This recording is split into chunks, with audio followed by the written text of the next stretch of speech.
نحمدہ ونصلی ونسلم علی رسولہ الکریم اما بعد فاعوذ باللہ من الشیطان الرجیم بسم اللہ الرحمن الرحیم وَإِذِ ابْتَلَىٰ إِبْرَاهِيمَ رَبُّهُ بِكَلِمَاتٍ فَأَتَمَّهُنَّ قَالَ إِنِّي جَاعِلُكَ لِلنَّاسِ إِمَامًا قَالَ وَمِن ذُرِّيَّتِي قَالَ لَا يَنَالُ عَهْدِ الظَّالِمِينَ صدق اللہ العظیم۔ فقال اللہ تبارک و تعالی فی کلامہ ان اللہ وملائکتہ یصلون علی النبی یا ایہا الذین آمنوا صلوا علیہ وسلموا تسلیما اللہم صلی علی سیدنا و مولانا محمد وعلی آل سیدنا و مولانا محمد وبارک وسلم۔ انتہائی واجب الاحترام ناظرین و سامعین، تکبیر مسلسل پروگرام میں محمد طیب آپ کے سامنے حاضر ہوں۔ یہ ہمارا ہفت روزہ پروگرام ہے۔ اس میں عقائد اسلامیہ پر روشنی ڈالی جاتی ہے اور قرآن و سنت کی روشنی میں وہ اسلامی عقائد جن پر ہمارا دین اسلام بیس کرتا ہے ان کو بیان کیا جاتا ہے۔ اس سلسلہ میں امامت کے موضوع پر ہماری گفتگو کچھ چند ہفتے پہلے جاری تھی، پھر درمیان میں ربیع الاول شریف کا مہینہ آیا اور تمام اہل سنت و جماعت چونکہ اس ماہ مبارک میں آقا دو جہاں صلی اللہ علیہ وسلم کے ذکر ولادت کی محافل میں مصروف و مشغول ہو جاتے ہیں، تو اس سلسلے میں ہم بھی مصروف تھے اور اس تکبیر مسلسل میں جو ہمارا ٹاپک امامت کا چل رہا تھا اس پر گفتگو ہم جاری نہ رکھ سکے، تو دوبارہ ہم پھر اپنے موضوع کی طرف آ رہے ہیں۔ اور یہ یاد رکھنا چاہیے ہر مسلمان کو کہ اللہ تعالیٰ نے حضور سید المرسلین صلی اللہ علیہ وسلم پر دین اسلام کی تکمیل فرما دی ہے، اور سورہ مائدہ کی 3 نمبر آیت میں اللہ تعالیٰ نے اعلان فرمایا ہے کہ الیوم اکملت لکم دینکم،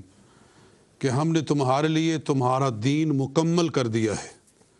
واتممت علیکم نعمتی، اور تم پر اپنی نعمتوں کی اتمام کر دی ہے، نعمتوں کو مکمل کر دیا ہے۔ ورضیت لکم الاسلام الدین، اور میں نے تمہارے لیے دین اسلام کو پسند فرما لیا ہے۔ لہٰذا حضور صلی اللہ علیہ وسلم ایک کامل دین دے کر ہمیں اس دنیا سے گئے ہیں، اور اب آپ کے بعد کوئی ایسی شخصیت نہیں آنے والی کہ جس کا یہ دعویٰ ہو کہ اب مجھ پر ایمان لاؤ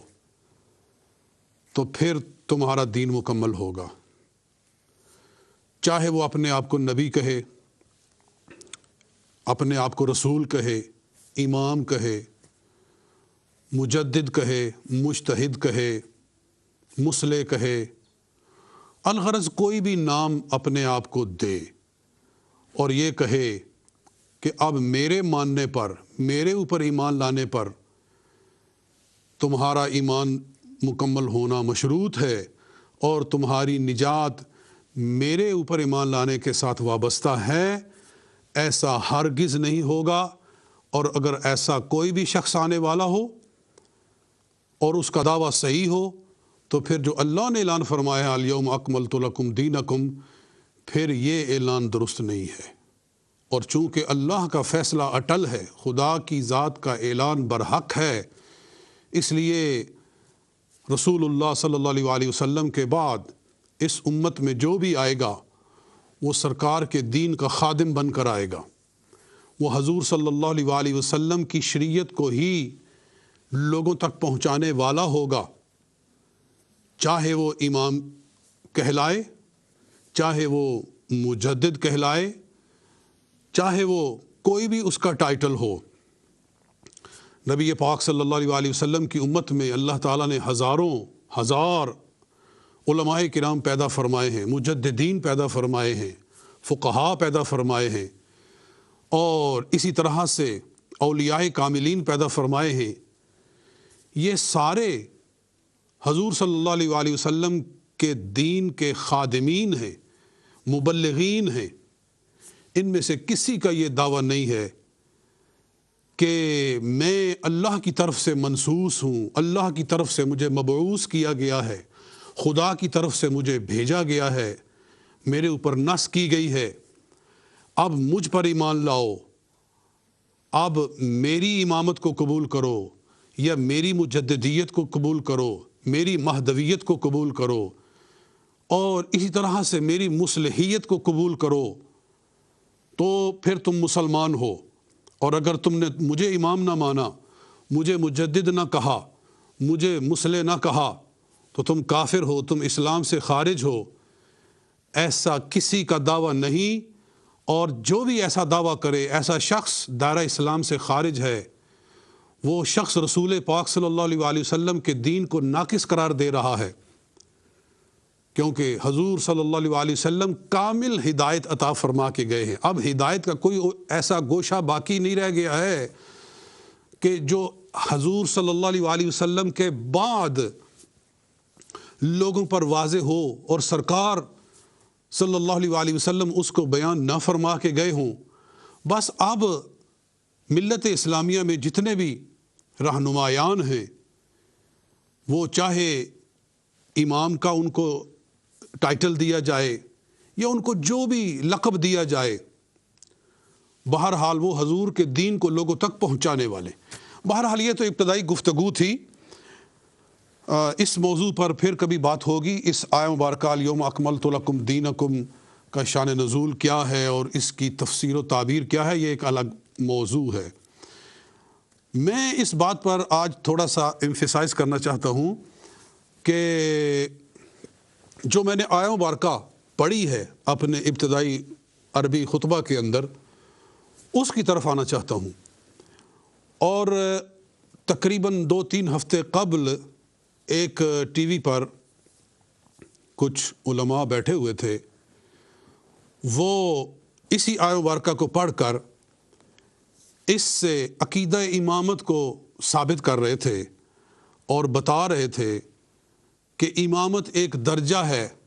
جو کہ نبوت و رسالت سے بھی اونچا ہے، نبوت و رسالت سے بھی اعلیٰ ہے، اور وہ امامت کا منصب ابراہیم علیہ السلام سے شروع ہوا، اور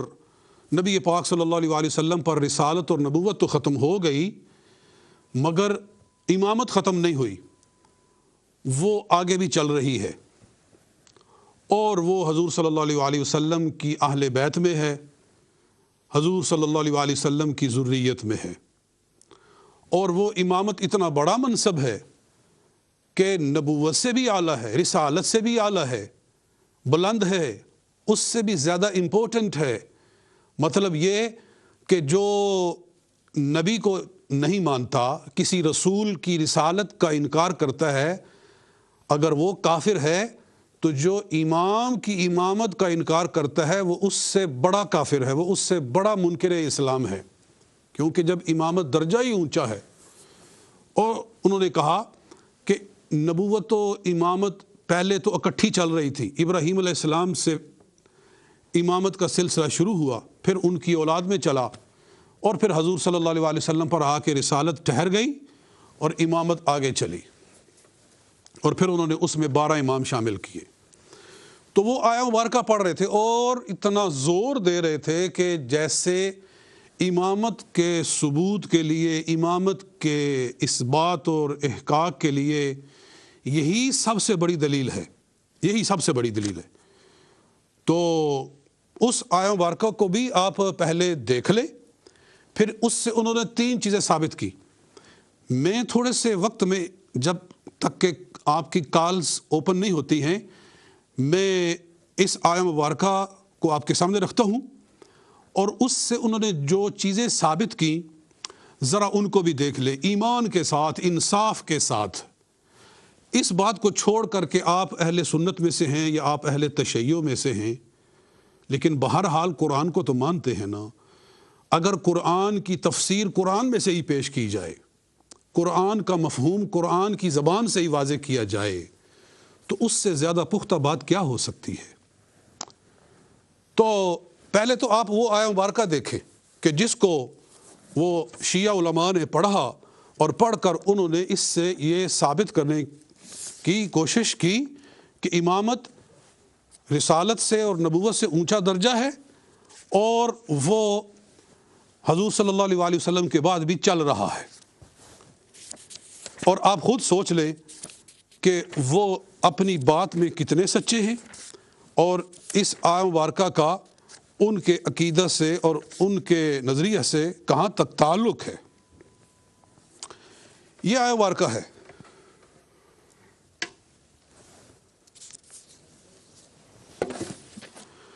قرآن پاک تو ہر مسلمان کے گھر میں موجود ہے۔ آپ قرآن پاک کو سامنے رکھ کر ٹی وی پر بھی میں آپ کو دکھاتا ہوں، سورہ بقرہ کی یہ آیہ مبارکہ ہے، آیت نمبر 134۔ جی فرمایا، ادھر دیکھیے، وَإِذِ ابْتَلَىٰ إِبْرَاهِيمَ رَبُّهُ، اور جب آزمایا ابراہیم علیہ السلام کو ان کے رب نے بکلمات، کچھ کلمات کے ساتھ، فَأَتَمَّهُنَّ، تو ابراہیم علیہ السلام نے ان کلمات کو پورا کر دکھایا، یعنی چند امتحانات میں اللہ نے ان کو ڈالا تو انہوں نے وہ سارے امتحان پورے کر دیے۔ قالا، تو اللہ نے فرمایا، انی جاعلک للناس اماما، کہ اے ابراہیم علیہ السلام میں آپ کو لوگوں کا امام بنا رہا ہوں، سب لوگوں کا، للناس، یہ الناس اس میں تمام انسان آ گئے، جیسے قل اعوذ برب الناس، انی جاعلک للناس اماما، میں آپ کو سب لوگوں کا امام بنا رہا ہوں۔ قالا، تو ابراہیم علیہ السلام نے عرض کیا، ومن ذریتی، یا اللہ میری اولاد میں سے بھی امام بنا۔ قالا، اللہ نے فرمایا، لا ینال عہد الظالمین، میرا وعدہ ظالموں کو نہیں پہنچے گا، ظالموں کو میرا وعدہ نہیں پہنچے گا۔ یہ آیہ مبارکہ پہلے سپارے میں سے سورہ بقرہ کی یہ آیہ مبارکہ ہے۔ اس کی آیہ نمبر میں اگر بیان کرنے میں کہیں غلطی تو نہیں کر گیا، 124 نمبر یہ آیہ مبارکہ ہے۔ تو عزیزو، آپ میری طرف توجہ کریں کہ اس آیہ مبارکہ کو پیش کیا گیا اور اس سے دلیل پکڑی گئی، اور یہ کہا گیا، اور یہ شروع سے یہی بات دہرائی چلی جا رہی ہے، یہ آج کی بات نہیں ہے، یہ سب سے بڑا ایک ان کے پاس ستون ہے امامت کے ثبوت کے لیے، یعنی ایک منصوص من اللہ امامت کا جو خود ساختہ اور ایک من گھڑت جو کنسپٹ بنایا گیا ہے، اس کی تحقیق کے لیے، اس کے اثبات کے لیے۔ یہ بھی میں ساتھ میں عرض کر دوں کہ دیکھیے، نہ کوئی جھگڑا ہے، نہ کوئی کسی سے مالی تنازع ہے، نہ کسی سے کوئی سیاسی اختلاف ہے، ایک مسئلے کی وضاحت ہے، ایک معاملے کی تحقیق ہے کہ قرآن اس بارے میں کیا کہتا ہے۔ جو ہمارا نظریہ ہے ہم اس کو پیش کر رہے ہیں۔ ہمارا نظریہ یہ ہے کہ نبی پاک صلی اللہ علیہ وآلہ وسلم پر دین مکمل ہو گیا ہے، جیسے میں نے شروع میں کہا۔ اب حضور صلی اللہ علیہ وآلہ وسلم کے بعد کوئی بھی ایسی شخصیت نہیں ہے جو اس امت میں آ کر کہے کہ مجھے مانو، میرے منصب کو تسلیم کرو اور میرے ماننے پر ایمان مکمل ہوگا، ایسا نہیں ہے۔ اور یہ جو 12 اماموں کا نظریہ بنایا گیا ہے، یہ خود بنایا گیا ہے،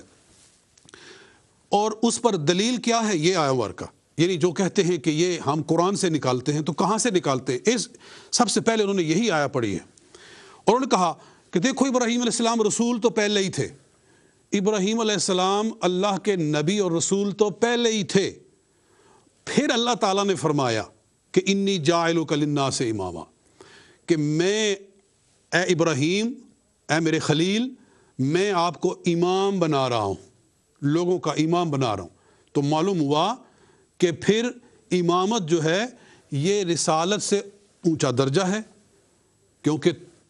وہ تو پہلے ہی رسول تھے۔ جب انہوں نے امتحان پورے کیے تو اللہ نے ان کو پھر ایک بڑا انعام دیا، یعنی ان کا رینک بڑھایا اور وہ امام ان کو بنایا۔ معلوم ہوا کہ امامت کا درجہ اونچا ہے۔ ایک تو یہ ثابت کیا۔ پھر اس کے بعد یہ کہا کہ ابراہیم علیہ السلام نے دعا کی ومن ذریتی، یا اللہ میری اولاد میں سے بھی امام بنا۔ تو پھر اللہ نے فرمایا کہ ہاں تیری اولاد میں سے امام ضرور ہوں گے، مگر وہ امامت ظالموں کو نہیں ملے گی۔ لا ینال عہد الظالمین، میرا وعدہ ظالموں کو نہیں ملے گا۔ تو مطلب یہ کہ ابراہیم علیہ السلام کی ذریت میں امامت جو ہے رکھی گئی، اور ذریت تو حضور صلی اللہ علیہ وآلہ وسلم کے بعد بھی چل رہی ہے، یعنی جو آل رسول ہیں، حضور صلی اللہ علیہ وآلہ وسلم کی جو اولاد ہے یہ ابراہیم علیہ السلام کی اولاد ہے۔ تو ابراہیم علیہ السلام کی اولاد میں ذریت میں امامت اللہ نے رکھی، اور جب تک ذریت ہے تب تک امامت بھی ہے۔ یہ ان کا استدلال ہے، اور میں نے بغیر کسی کمی بیشی کے پورا ان کا موقف بیان کر دیا ہے، بلکہ اس کو زیادہ انصاف کے ساتھ اتنا اچھے طریقے سے بیان کر دیا ہے کہ شاید وہ بھی اتنا بیان نہ کرتے جس طرح میں نے بیان کیا ہے۔ تو اب ذرا اس عام ورقہ کی طرف آئیں اور سوچیں، ذرا دیکھیں، قرآن کو سامنے رکھیں کہ اس آیت کا کیا مطلب ہے۔ اور سب سے اعلیٰ تفسیر قرآن کی وہ ہوتی ہے جو قرآن ہی میں سے ہو۔ القرآن یفسر بعض القرآن، قرآن ہی قرآن کی تفسیر کرتا ہے۔ ایک جگہ ایک آیت میں کوئی چیز اجمالی شکل میں ہوتی ہے تو دوسری آیات اس کی وضاحت کر دیتی ہے۔ تو ابراہیم علیہ السلام نے اللہ تعالیٰ کی طرف سے آزمائشوں کو پورا کیا، امتحانوں کو پورا کیا، وہ بڑے بڑے امتحان کہ مال کا امتحان، اللہ کے نام پر مال قربان کر دیا، جان کا امتحان کہ نارے نمرود میں چھلانگ لگانے کا حکم ہوا تو چھلانگ لگا دی، پھر اولاد کا امتحان کہ بیٹے کے گلے پر چھری رکھ دو، ابراہیم علیہ السلام نے خدا کے حکم کو پورا کرتے ہوئے بیٹے کے گلے پر چھری رکھ دی کہ اے اللہ تیرے نام پر بیٹا قربان کرنے کے لیے تیار ہوں۔ تو اللہ تعالیٰ نے ارشاد فرمایا کہ اے ابراہیم تو نے اپنی خواب کو سچ کر دکھایا، قد صدقت الرؤیا انا کذالک نجزی المحسنین۔ یہ وہ تھے امتحانات جن سے آزمایا گیا حضرت ابراہیم علیہ السلام کو۔ اللہ ارشاد فرماتا ہے فَأَتَمَّهُنَّ، جناب ابراہیم علیہ السلام نے سارے امتحان پورے کر دیے۔ جب امتحانوں میں کامیاب ہو گئے تو اللہ نے کیا ارشاد فرمایا، انی جاعلک للناس اماما، کہ اے ابراہیم علیہ السلام میں آپ کو لوگوں کا امام بنا رہا ہوں۔ للناس، یہ لفظ ہے الناس، یہ ایسے ہی ہے جیسے اللہ ارشاد فرما رہا ہے قل اعوذ برب الناس ملک الناس الہ الناس، کہ میں پناہ مانگتا ہوں اس رب کی جو تمام انسانوں کا رب ہے، الہ الناس تمام انسانوں کا معبود ہے، ملک الناس الہ الناس تمام انسانوں کا بادشاہ ہے۔ یعنی اس میں سب انسان آ گئے، قیامت تک آنے والے سارے انسان اس میں شامل ہو گئے۔ تو یہی یہاں بھی اللہ تعالیٰ ارشاد فرمایا انی جاعلک للناس اماما، میں آپ کو قیامت تک آنے والے سارے انسانوں کا امام بنا رہا ہوں۔ اب ابراہیم علیہ السلام قیامت تک آنے والے سارے انسانوں کے امام کیسے ہیں؟ جی میں قرآن سے باہر نہیں جا رہا، قرآن کے ذریعے ہی قرآن کی تفسیر کر رہا ہوں۔ تو سنیے، اللہ تعالیٰ نے ابراہیم علیہ السلام کو جو احکام عطا فرمائے، ابراہیم علیہ السلام کو اللہ تعالیٰ نے جو شرائع عطا فرمائیں، خدا تعالیٰ نے ان کو قیامت تک جاری فرما دیا، قیامت تک۔ مثلا سب سے پہلے حج ہے، ابراہیم علیہ السلام سے پہلے حج نہیں تھا، طواف تھا۔ یہ میں آپ کو ایک نکتے کی بات بتا رہا ہوں، ابراہیم علیہ السلام سے پہلے کعبہ شریف تھا۔ کعبہ تو حضرت آدم علیہ السلام سے آ رہا تھا، بلکہ بعض روایات میں اس سے بھی پہلے آ رہا تھا۔ اللہ فرماتا ہے چوتھے پارے کے شروع میں ان اول بیت